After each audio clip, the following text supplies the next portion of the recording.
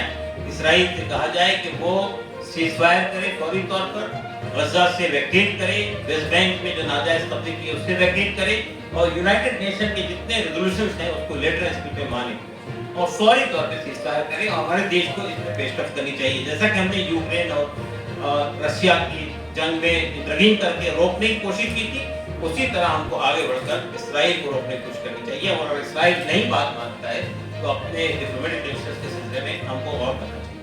یہی آج کے ریزولوشنز تھے، ہمارے 6 بڑے ریزولوشن تھے جو ہم نے منظور کیے. اگر آپ کو اس پر کوئی سوال کرنا ہو تو ہمارے ہماری پہلے کمیٹی بھی ہے، آپ کے سوال. تو آپ نے قاسم صاحب آپ نے کہا کہ جو بھی مہیلائیں ہوتی ہیں ان کا وواد ہو جاتا ہے، طلاق ہو جاتی ہے، تو ان کی کم سے کم گزارے کے لیے جو کماتی نہیں ہے، ہاؤس وائف ہوتی ہیں، تو اس سے ان کو فائدہ ہوگا. تو اس کو آپ کیسے کہہ سکتے ہیں کہ یہ مہیلا ورودھی ہے سپریم کورٹ کا فیصلہ جس کو آپ لوگ ریورٹ کرانے کی کوشش کریں گے؟ میں چاہتا ہوں کہ ہماری مہیلا ہی بہن ہی جواب دے اس کا. میں پروفیسر شاہ جی سے گزارش کرتا ہوں.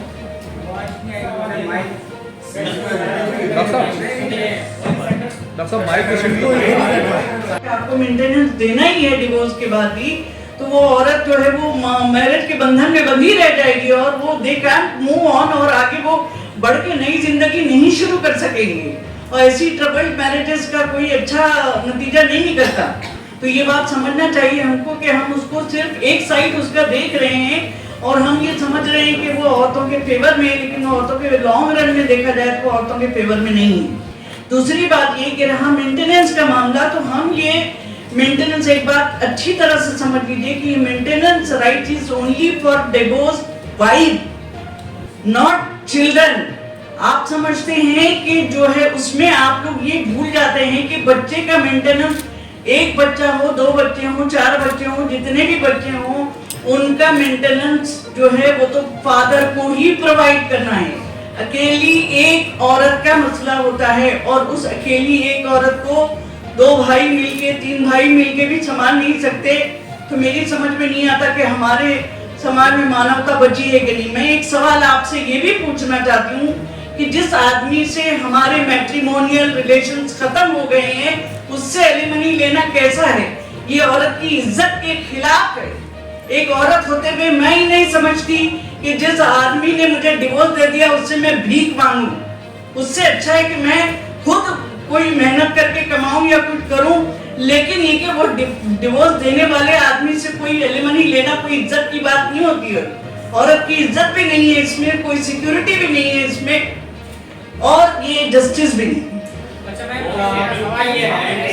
اس میں عورت کے انٹرسٹ میں تو نہیں ہے یہ چیز، اور یہ تو عزت ہی نہیں ہے عورت کی کہ وہ ڈیورس دیے ہوئے ہسبینڈ سے جو ہے وہ مانگے، ایلیمنی مانگے. وہ تو غلط ہی ہے. اس سے تو بھیک مانگنا بھی اچھا لگتا ہے مجھے. آپ کیا سمجھتے ہیں کہ ایک آدمی آپ کو لائف سے نکال چکا ہے، پھینک چکا ہے، آپ کی زندگی خراب کر چکا ہے، آپ اس سے پیسے لے رہے ہو؟ دوسری بات یہ کہ آپ 1986 کے بعد آپ کہہ رہے ہیں کہ چاوالوں کے بعد جو ایکٹ بنا تھا اس کے بعد بھی عورتیں اگر جا رہی ہیں تو ہم جانے سے روک نہیں پا رہے ہیں. تو اس میں کوئی عورتوں کا بھلا نہیں ہو رہا. دیکھیے میں فیملی کورٹ کے لائر سے کتنی جگہ میں نے یعنی پریکٹسنگ لائرز کے ساتھ رہ کر کے ان کے ساتھ کورٹ میں جا کر کے ہیئرنگز سنی ہیں. آپ کو حیرت ہوگی، آپ کو یہ جان کے آشچریہ ہوگا، سرپرائز ہوگا کہ عورت شادی بھی کر لیتی ہے پھر بھی پچھلے ہسبینڈ سے وہ مینٹیننس لیتی رہتی ہے اور دوسرے آدمی سے بھی وہ مینٹیننس لیتی رہتی ہے جس کے ساتھ وہ زندگی گزاری ہے. ہم سمجھتے ہیں کہ عورت بیچاری مجبور ہے، مظلوم ہے، لیکن ایسا نہیں ہے. That is only one side of the story. Family court میں جا کر کے آپ ایکچوئل پوزیشن دیکھیے تو کہیں پر عورتیں بھی غلط ہوتی ہیں. ہمیشہ یہ نہیں سمجھنا چاہیے کہ غلطی صرف مرد کی ہوتی ہے اور ڈیورس دے کر کے اس نے بہت بڑا ظلم کیا ہے. ہو سکتا ہے کہ اس میں غلطی 90% عورت کی بھی رہی ہو. میں یہ نہیں کہتی کہ عورت کی ہوتی ہے. آپ ایٹ لیسٹ اتنا تو ایکسپٹ کر لیجیے کہ 50-50% دونوں ریسپانسبل ہو.